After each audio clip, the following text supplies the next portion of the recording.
درود به همگی. امروز توی این ویدیو کوتاه میخوایم اگر که آپاچی 2 روی سیستم ما هست رو یا نصب شده رو حذفش کنیم یا متوقفش کنیم. ببینید، با توجه به اینکه ما انجینکس رو نصب کردیم، اگر روی دبیان 12 آپاچی 2 رو هم نصب داشته باشیم مدام با خطا روبرو میشیم، چون هر دو از پورت 80 گوش میکنن و استفاده میکنن.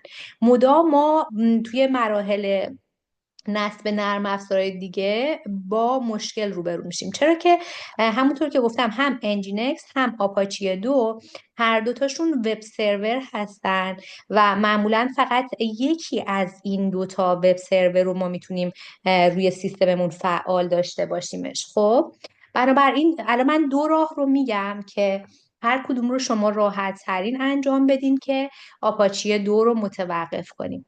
اولین راه این هست که بذارید من اینجا دستورش رو تایپ کنم.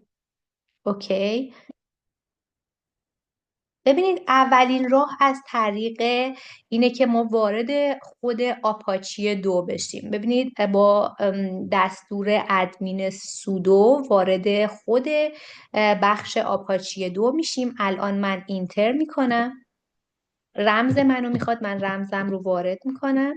ببینید الان من آپاچی 2 رو روی سیستمم ندارم. شما اگر آپاچی 2 رو داشته باشین، خب اینجا دقیقا توی همین صفحه نوشته که لیسن آپاچی 2 لیسن یعنی گوش میکنه 80، یعنی به پورت 80.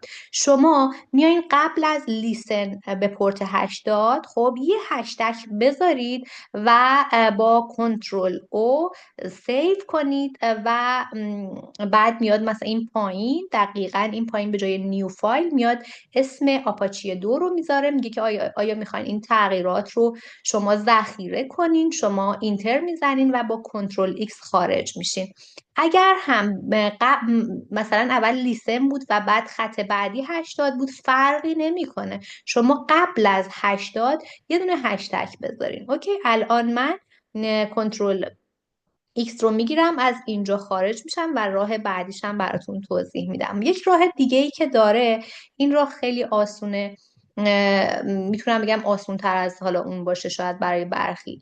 خب حالا من اینو کپی میکنم. ببینید اگر که من اینجا این دستور رو سودو سیستم کنترل استاپ آپاچی 2، خب اگر اینو من اینتر کنم، بذارید من اینتر کنم چون من ندارمش، هیچ مشکلی برای من پیش نمیاد. خب ببینید، اگر من داشتم استاپش میکرد، اما اینجا ببینید به من اومده گفته که شما اصلا اینو قبلا اینستال نکرده بودین که بخواین حالا مثلا استاپش کنیم. اوکی، پس با این دستور شما هم متوجه میشین که اگر دارینش که استاپ میشه، اگر نداریدش هم که دیگه خب این دستور رو بهتون میده و مطمئن میشین.